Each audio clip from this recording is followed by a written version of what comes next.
When did we start throwing people away?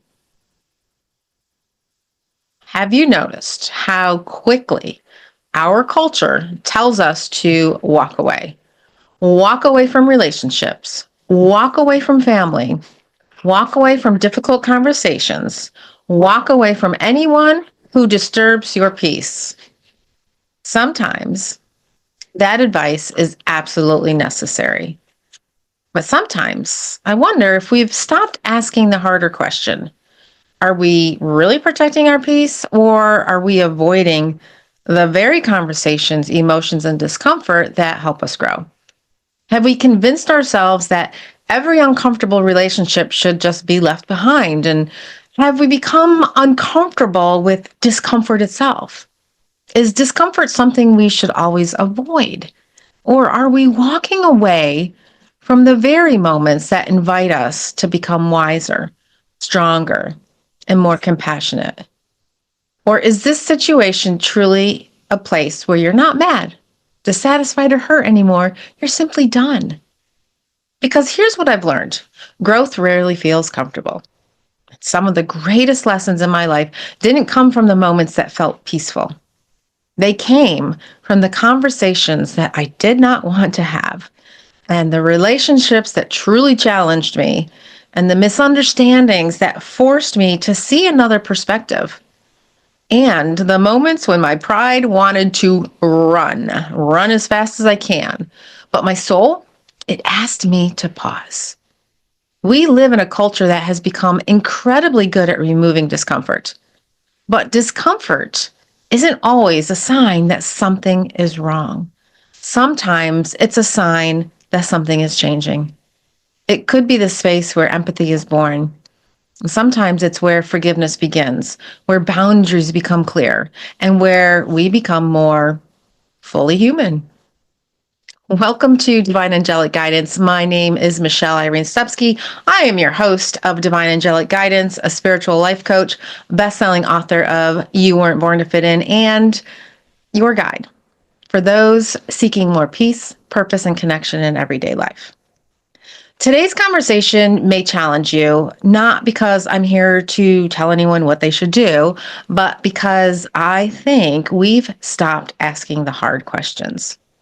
And over the last several years, while working with my clients and through everyday conversations with my husband, my kids, my friends, my coworkers, I've noticed something that really honestly bothers me. We've become incredibly quick to cut people off. Parents, children, friends, siblings, entire families. The phrase we hear most often is, "I'm protecting my peace." Now, before we go any further, I want to be very clear with this. There are relationships that truly are unsafe. There are situations involving abuse and violence and manipulation or repeated harm where distance is not only appropriate, it's necessary. This episode isn't about asking anyone to remain in a relationship that continues to destroy them. Boundaries are healthy. Sometimes distance is the healthiest decision we can make. But that's not what concerns me. I mean, it does concern me, but that's not what this podcast is about. Because what concerns me is how quickly we've made permanent separation our first response instead of our last. And somewhere along the way, it feels like cancel culture left social media and entered our homes. We've become comfortable throwing people away instead of working through the discomfort of being human. And that really makes me wonder. Have we confused protecting our peace with avoiding the work that real human decency sometimes asks us? Because I believe we can do both. We can protect our peace and still leave room for compassion. We can have boundaries and still have love. We can say no more to unhealthy behavior without deciding someone no longer has value. And those are two very different things. Life isn't just black and white. Life is filled with color. It's filled with complexity. It's filled with stories we don't fully know. And it's filled with an awful lot of gray. not the grays in my hair. I believe the gray is where wisdom lives. The gray is where compassion lives. The gray is where discernment begins, because discernment asks a different question. Instead of asking who's right or who's wrong, it asks what is true, what is loving, what is healthy, what creates the greatest healing. Not necessarily what protects my peace. I think we've become so focused on discovering who is responsible for our pain that we've forgotten to ask what we're responsible for now. Because blame may explain our wounds, it may validate our experiences, it may even help us understand why we became who we are. But blame by itself doesn't heal us. And if it doesn't create a better version of ourselves, eventually every one of us reaches a crossroads where we have to decide, what am I going to do with what happened to me? That is where the power returns. And that's where I want to bring parents into this conversation, because I've also noticed something that really saddens me. There seems to be a growing belief that if your childhood wasn't perfect, your parents must be the reason your life is difficult today. Again, hear me clearly. Some parents caused unimaginable harm. Some relationships require firm boundaries or even permanent distance. This is not about dismissing those realities. It's about asking whether we've become too quick to assume that every painful childhood story has only one villain. Every soul you meet is carrying a story that you cannot fully see. Your parents were once children as well. Long before they became your mother or father, they were someone's little boy or someone's little girl. They inherited fears they didn't choose, just like you. They inherited beliefs they never questioned. They lived in patterns they didn't even realize they were repeating. And many were never taught emotional regulation. Many never heard the words, I'm proud of you, or I love you. And many grew up believing survival was more important than connection. Understanding that doesn't erase accountability. It doesn't excuse harmful behavior, but it often changes the way we hold another person's humanity. That's what compassion does. Compassion doesn't excuse harmful behavior. Forgiveness isn't the same as reconciliation, and boundaries aren't punishment, although they are often used as such. And accountability doesn't require hatred. This is why I don't believe our goal is simply to protect our peace.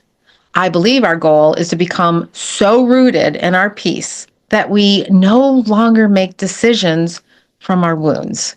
Instead, we make them from wisdom through the spiritual practice of discernment. Discernment asks us to pause before reacting, to breathe before deciding, and to pray before assuming, and to become curious before becoming certain. It asks us to consider, maybe I need a boundary, maybe I need a conversation, maybe I need to do a little more forgiveness, or maybe I need to grieve the parent that I wished I had. Maybe I need to walk away, or maybe I need to stop expecting someone to become who they simply don't know how to be. Every situation is different, and every relationship is different. And every soul deserves the dignity of being seen as more than the worst thing they've ever done. I think that's what our culture is missing. Not more opinions, not more labels or blame, but more discernment. Because discernment doesn't ask us to ignore the truth. It asks us to hold truth and compassion in the same hand. And that may be one of the most spiritual things we'll ever learn to do. As someone whose life began with separation through adoption, I know firsthand what disconnection feels like. We've all experienced separation in many forms. We came into this world seeking a thread that ties us to something greater. And when that thread feels uncertain or broken, it can leave a quiet longing within the soul. And over time, I began to see my life through a different lens. Instead of viewing my story only through the pain of separation, I began to recognize it as a part of a much larger spiritual unfolding. The circumstances of our lives, our families, our struggles, our moments of loss often become the very pathways that lead us back to ourselves. My adoption did not define my worth or determine my belonging. Instead, it revealed a deeper truth. Belonging is not something granted to us by others. It is something we uncover within ourselves. There is a divine purpose of separation. In the beginning, every soul emerged from the divine radiance of Source. Each one ignited from a single, boundless light that gave rise to existence. This light was pure and infinite, embodying unity and wholeness. Yet, to expand its brilliance, to experience creation in new ways, Source extended itself, sending sparks of its divine essence across time and space. And each spark became a unique soul, a star in the vast cosmic tapestry. And within each of us resides this divine spark, an eternal reminder that though we may feel apart, we remain intimately connected to all that exists. This connection is our sacred light, an essence carrying the wisdom, love, and strength of our origins. For adoptees, this experience holds a profound resonance.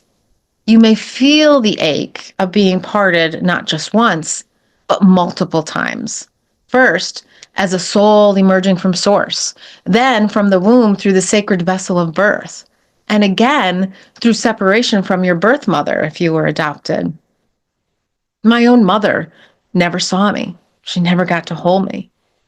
But in truth, separation is a universal experience. Every human being is parted from the safety of the womb upon birth, thrust into the world in a moment of profound change. This initial parting is one we all share. The second experience of being physically apart from another being, the first being our light source from Source. I know the ache of wondering where you belong. I know the questions that can follow us for decades. And I'm not dismissing any type of disconnection. But this conversation is important to me because every broken relationship creates another story of loss. Sometimes that loss is necessary. Sometimes it isn't. And I think we've stopped slowing down long enough to know the difference. And maybe that's because we've become incredibly good at identifying what hurts us and not celebrating what lifts us. In many ways, that's progress. Because for generations, people suffered in silence. They didn't have words like trauma, emotional neglect, boundaries, central nervous system, or generational patterns. But today we do. Those words have helped countless people finally understand experiences they couldn't explain before. That awareness is strength, and it matters. But I also wonder if we've unintentionally created another problem. Somewhere along the way, awareness became accusation. Social media has given us labels for everything. A difficult conversation becomes abuse. An imperfect parent becomes a narcissist. A disagreement becomes grounds for permanent separation.